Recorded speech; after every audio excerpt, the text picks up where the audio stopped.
So let's talk a little bit about groups of the periodic table. Now, a very simple way to think about groups is that they just are the columns of the periodic table. And a standard convention is to number them. This is the first column, so that's group 1. Second column, third group, fourth, fifth, sixth, seventh, eighth, group 9, group 10, 11, 12, 13, 14, 15, 16, 17, and 18. And I know some of y'all might be thinking, what about these F block elements over here? If we were to properly do the periodic table, we would shift all of these, everything from the D block and P block all rightwards and make room for these F block elements. But the convention is that we don't number them.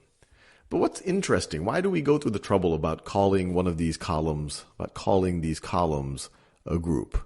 Well, this is what's interesting about the periodic table, is that all of the elements in a column, for the most part, and there's tons of exceptions, but for the most part, the elements in the column have very, very, very similar properties. And that's because the elements in a column or the elements in a group tend to have the same number of electrons in their outermost shell. They tend to have the same number of valence electrons. And valence electrons and electrons in the outermost shell, they tend to coincide, although there's a slightly different variation. The valence electrons, these are the electrons that are going to react, which tend to be the outermost shell electrons. But there are exceptions to that, and actually there's a lot of interesting exceptions that happen in the transition metals in the D block. But we're not going to go into those details. Let's just think a little bit about some of the groups that you will hear about and why they react in very similar ways. So if we go at group 1, and hydrogen is a little bit of a strange character because hydrogen isn't trying to get to 8 valence electrons. Hydrogen in that first shell just wants to get to 2 valence electrons, like helium has. And so hydrogen is kind of it doesn't share as much in common with everything else in group 1 as you might expect for, say, all of the things in group 2. Group 1, if you put hydrogen aside, these are referred to as the alkali metals. And hydrogen is not considered an alkali metal. So these right over here are the alkali metals. Now, why do all of these have very similar reactions? Why do they have very similar properties? Well, to think about that, you just have to think about their electron configurations. So, for example, the electron configuration for lithium is going to be the same as the electron configuration of helium. And then you're going to go to your second shell, 2s1. It has 1 valence electron. It has 1 electron in its outermost shell. What about sodium? Well, sodium is going to have the same electron configuration as neon.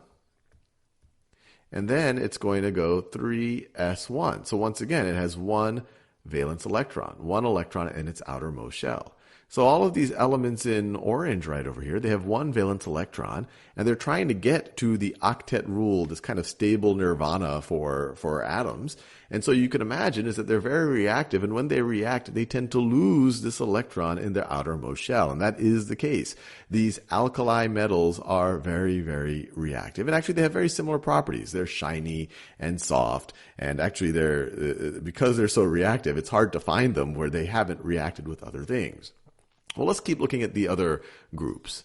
Well, if we move one over to the right, this group 2 right over here, these are called the alkaline earth metals. Alkaline earth metals. And once again, they have very similar properties, and that's because they have 2 valence electrons, 2 electrons in their outermost shell. And also for them, not quite as reactive as the alkali metals, but let me write this, alkaline earth metals.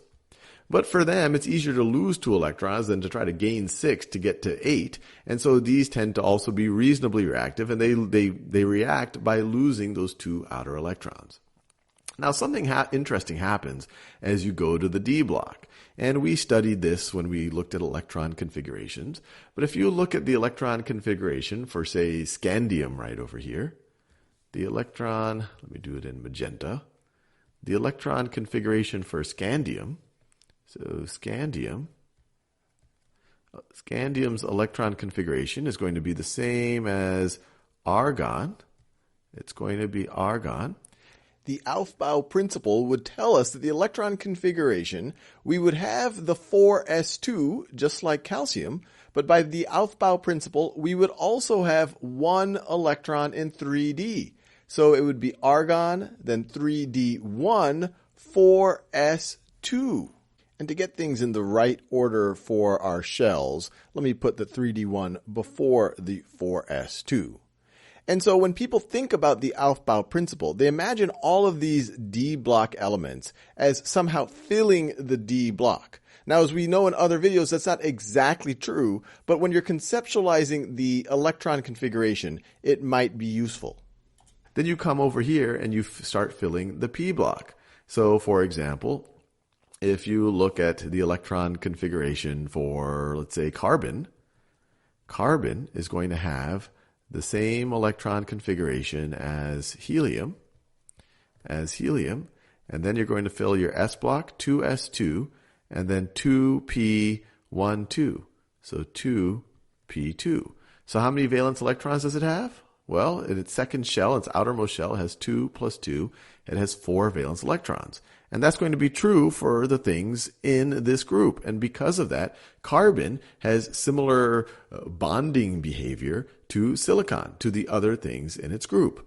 And we could keep going on, for example, oxygen and sulfur. These would both want to take 2 electrons from someone else because they have 6 valence electrons. They want to get to 8, so they have similar bonding behavior. You go to this yellow group right over here. These are the halogens. So there's a special name for them. These are the halogens. And these are highly reactive because they have 7 valence electrons. They would love nothing more than to get 1 more valence electron. So they love to react. In fact, they especially love to react with the alkali metals over here. And then finally, you get to kind of your atomic nirvana in the noble gases here. And so the noble gases, that's the other name for the group 18 elements, noble gases.